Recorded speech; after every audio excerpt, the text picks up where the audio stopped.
Hello, thank you for clicking on the video. We are going to learn how to get cracked at IT today. Guess what, guys? I'm wearing a quarter zip. I'm drinking matcha, and it's Saturday, which means it's time to get freaky and learn IT. Okay, let's get into it. It's going to be nice, it's going to be practical, and it's going to get you good, okay? Let's get started, shall we? Okay. How to Get Cracked at IT, a guide to level up in IT by a 26-year-old man-child being myself. Sometimes you got to be a bit of a man-child to make your dreams come true, and we are getting after it, okay? Step one, it's really not that hard. Just do better. Hope this helps, and thank you for watching, Slime. Peace out. Subscribe. Just kidding, just kidding. To become cracked at IT, you must follow a few key tips to be like our average IT enjoyer here, climbing the corporate ladder, fellas. It's not your technical ability that's holding you back or your lack of having the right freaking certs. It's probably more so the vessel that you're working with. You could have a bunch of certs, you could be super technical, but if you don't know how to you walk the walk, talk the talk, fucking, market yourself, you're not going to, or like have a proper vessel for improvement, you're just going to be not in a great spot. So this guide is to essentially just help you prepare your vessel for as much opportunity as possible. And the first step in doing that is embracing that you're a dumbass. What does that mean? Embracing that you're a dumbass in IT is really important because you'll never know every single thing in the field. It's so vast. There is so much to fucking learn. It's like almost like there's unlimited things to learn, which is insane and can be overwhelming and causes imposter syndrome for a bunch of people. But if you can get comfortable with feeling like that state of not knowing and feeling like a dumbass without letting your ego get bruised because of it, you're going to be able to start learning a lot faster, and it will sort of, this pattern will happen where you'll be like, oh shit, don't know this, let's get started again, how does this relate, whatever. You'll build these new sort of ideas at scale in your mind a lot faster, and it won't hurt as bad when you have to learn something, okay? Also, um, there are going to be times and tickets that you are placed with that you'll see them, you'll see the notes, and you'll be like, okay, it must be this, and then you'll gloss over some steps that you should have taken, and then later they'll come to bite you in the ass and end up being something simple. Like this kind of meme kind of depicts this essentially.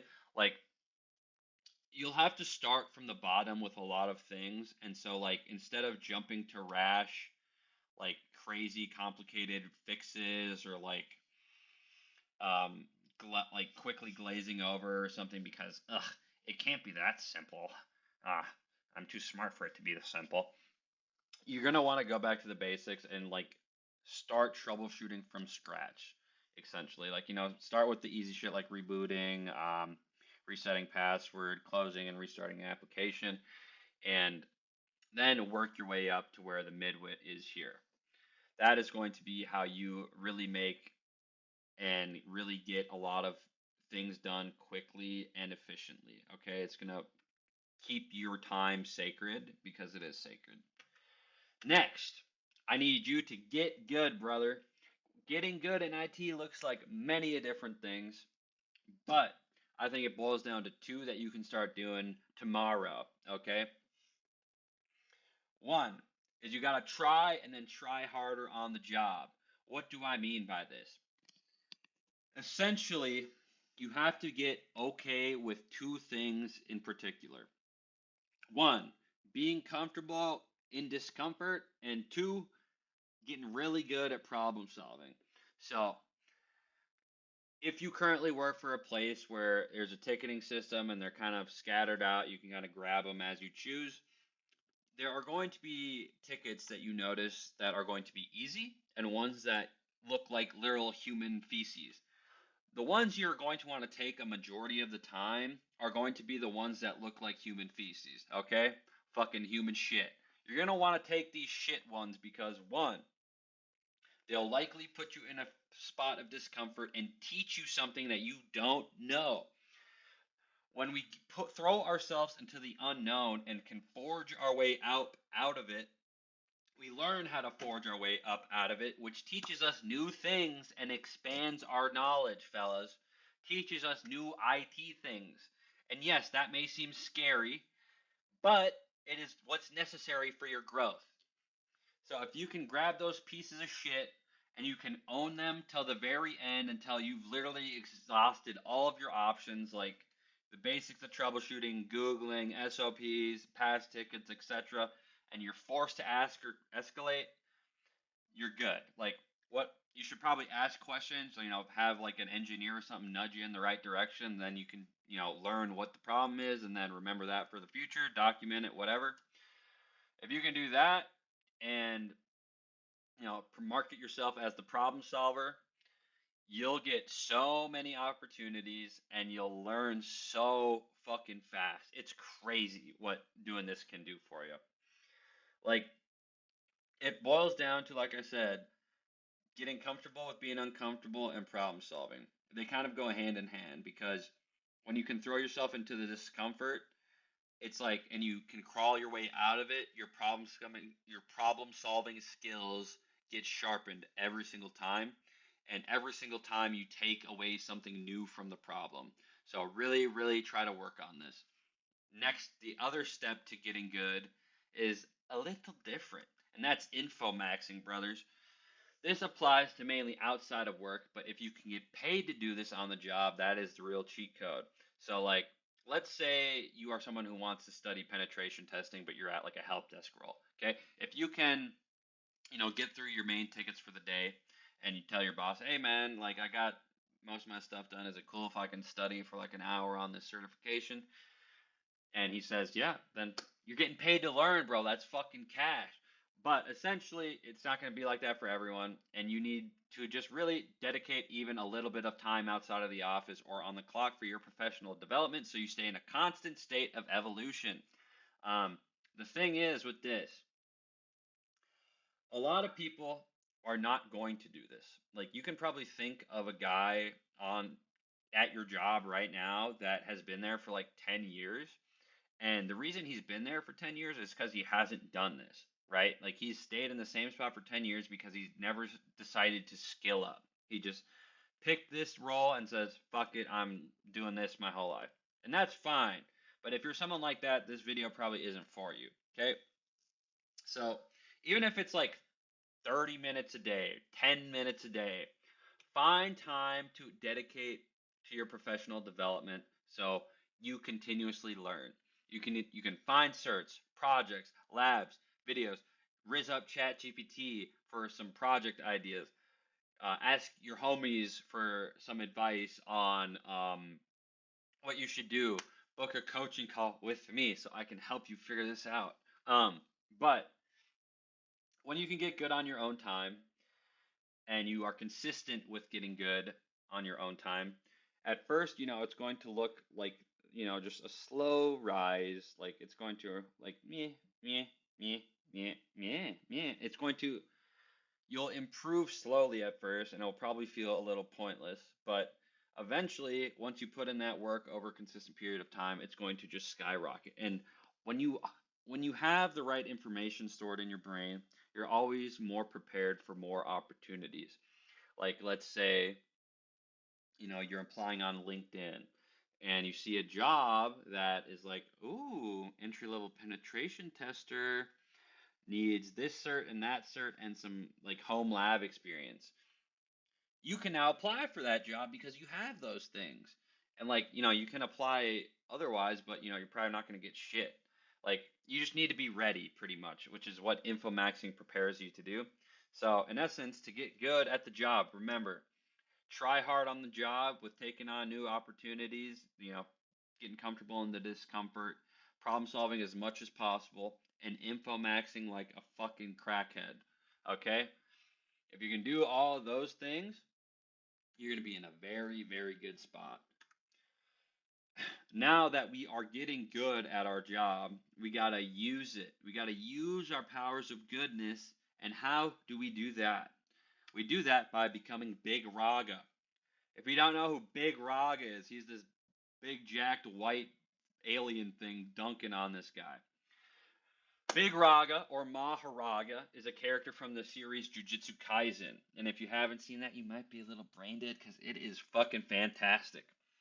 In the show, or the manga, whatever you prefer, Raga's ability is literally, his whole gimmick is to adapt to anything. And in IT, if you can get amazing at adaptation and continuously build on being adaptable, you'll never stop improving. Um, Essentially, what this looks like is, I'll give you a couple examples. This one that's listed on the screen we'll start with. When you're faced with a problem that you don't know how to solve, you can try one of two things. You can try to figure it out or get it done till mild discomfort, and when you are met with that discomfort or just like, oh man, I can't figure it out, you just pass it off or like, you just quit essentially.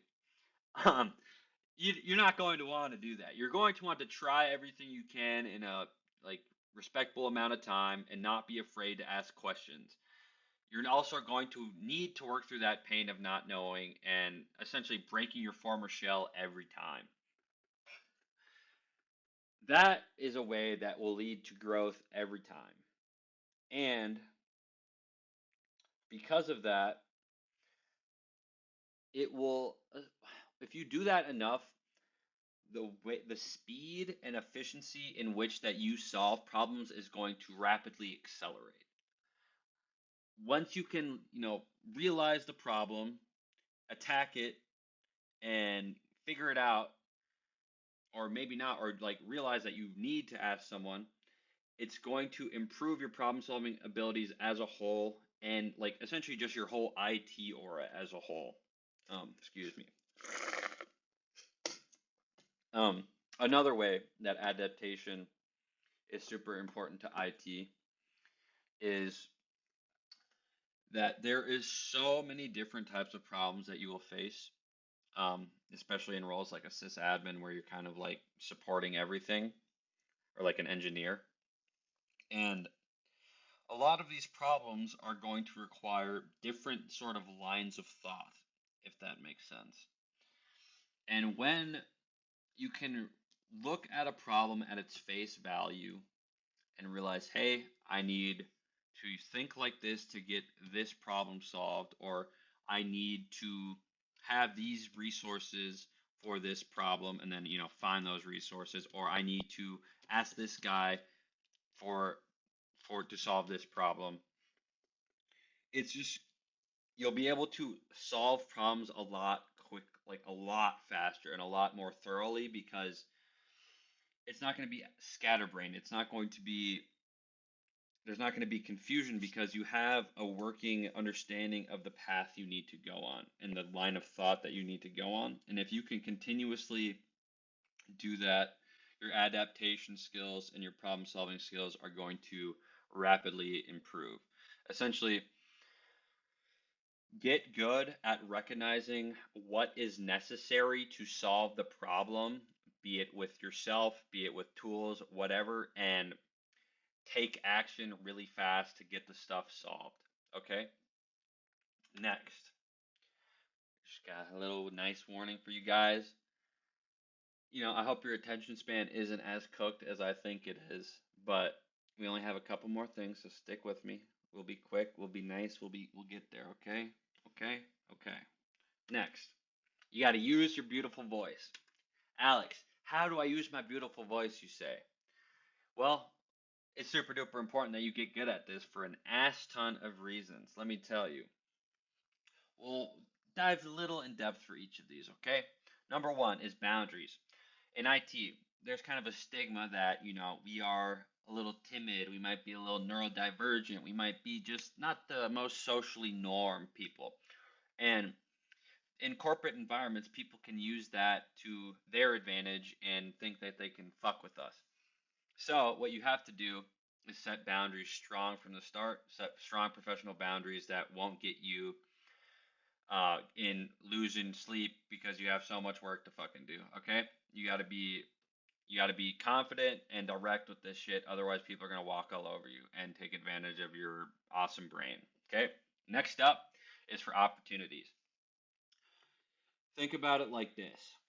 Let's say you and some other person do the same job, do the same amount of work, and are essentially like the same person. There's you who just does the work, puts his head down, and just works through the day, goes home. There's the other person who does the same amount of work as you, but in meetings suggests ideas for improvement, brings up projects that could be tackled, or talks to the boss more, gives him updates, or, it's just a bit more open for collaboration. Um, when it comes times for promotions, um, projects, collaborations, etc., just more opportunities. The person that your boss or that most people are going to think of is the person that yaps more because they just know that that person's there where they probably don't even know your fucking name, bro, because you're just in a corner just being like, I just do work and leave. Okay? Does that make sense? You got to talk to get up. Talk to get up. Okay. Next, you have to get really good at asking questions in IT because, like I said before, it unlimited knowledge, and the people that are there at your team and have been there are going to be your best friends because they can teach you a whole hell of a lot of shit that you wouldn't have known, and you're gonna have to just get really nice at asking. Essentially, there's a proper formula, I think, to the best questions in IT. I made a guide on it in the bio. It's like $3. It's worth it, I think. But I'll give you the meat and potatoes. So essentially, you have to be empathetic and be efficient with how you speak. So, respect the people you're asking's time and list everything you've tried. That's pretty much it. Next is idea sharing. We kind of covered this in opportunities, but if you have ideas for improvement, if you're seeing something you don't like, if you're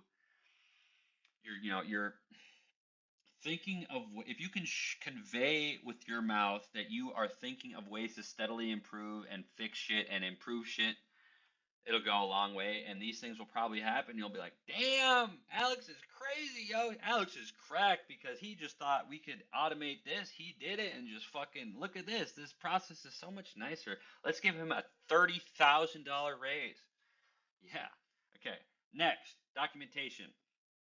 I think writing is a form of using your voice. It is communication still.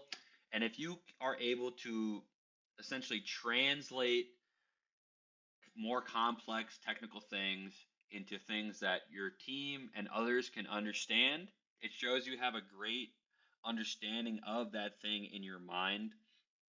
And it essentially just reinforces all the ideas and the processes in which you think about that thing.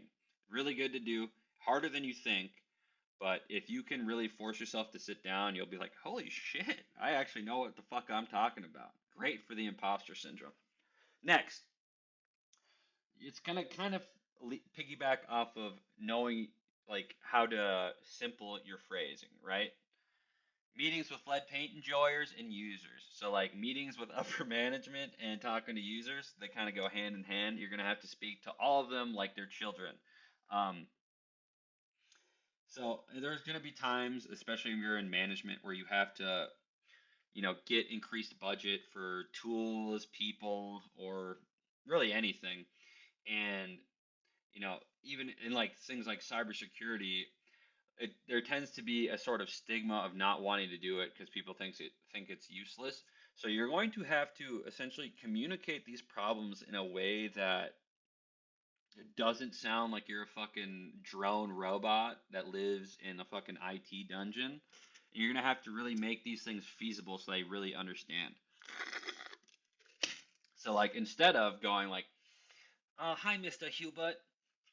Um, these access controls are not configured properly, and we don't have enough staff to fix them, so it's a security risk, okay? And we really need budget." So like that sounds like shit, and like fucking Mr. Hubert probably has no idea what the fuck you're talking about. What the fuck is an access control? Why is this little weirdo talking to me? Is probably what he's thinking. Instead, you're going to have to paint this picture. Hey, Mr. Hubert, since we don't have budget right now, uh, Kimberly from HR can see that you have blackmail photos of her husband on your hard drive, okay? And if you want that fixed, we're going to need money to fix that, okay? Like, you're going to have to um, make the problems seem like convey the urgency in a way that a normal human being that doesn't know anything about computers would understand. That is really the secret, okay? And when oh that's I guess the secret for dealing with like, meetings, corporate bullshit. But when you're talking with users, essentially you have to be really good at like diffusing situations and just creating a energy of like safeness. Like you have to get users to trust you, and the way you do that is by being warm and having them and just essentially allowing them to be honest with you because people don't like to look stupid. They're not okay with being the dumbass like us IT folk. Um, so if you can get them to tell you the truth and be safe and comfortable with talking with you, your job is going to improve so much. It can become so much easier. And then another kind of niche one is, you have to know how to manipulate essentially if you're doing social engineering and red team engagements. Something I would love to try. So you got to be a bit of a trickster. And at the end of the day, you got to think more of yourself, you stupid cuck. You have to be comfortable, confident, and not scared to speak your mind. Okay? There's when you can do this and really, really have your own backbone, cover your own ass, and not be scared of how you're perceived, essentially, so many more doors are going to open for you because people like confidence, conviction, and people that, help out and contribute. So if you can really find the power within yourself to try this, and, you know, it's going to be scary for some. It was super scary for me.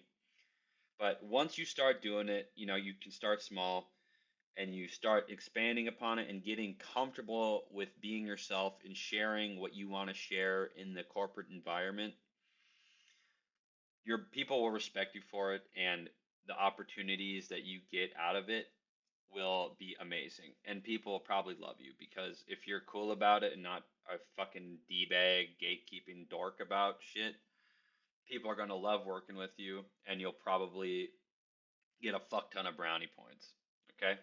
So use your voice. I promise it's not as scary as you think. You just gotta fucking try it. Take it from someone who has suffered from social anxiety his whole life. You got it. Trust me. And the last thing we're gonna cover, gonna sound kind of stupid, maybe a little obvious, but I gotta point it out. You have to essentially do all that shit consistently. When you can combine all the things we talked about, there's legitimately no chance that you won't get better at your job. I mean, really, if you even decided to pursue just one of these things, you'll improve so much in a month if you apply consistent effort that you'll be so surprised. Like, so imagine if you do them all. Like, think about it this way. Let's say you do none of them right now. Probably unlikely, but let's just say it for sake of example. Okay? You are grunt, you are content, you are complacent, whatever. So, let's say, oh, Alex, I want to get good at talking. So you start, bringing up, areas of improvement. Like, man, this process is really annoying. I think we could maybe try this instead. And you do that maybe once a week, maybe bring it up, ramp it up to like a couple of times a week, and just, slowly integrating the habit over time. And you do that consistently for like a 3 month period, you're you'll notice in yourself that you're like, damn, maybe I am actually pretty good at this job.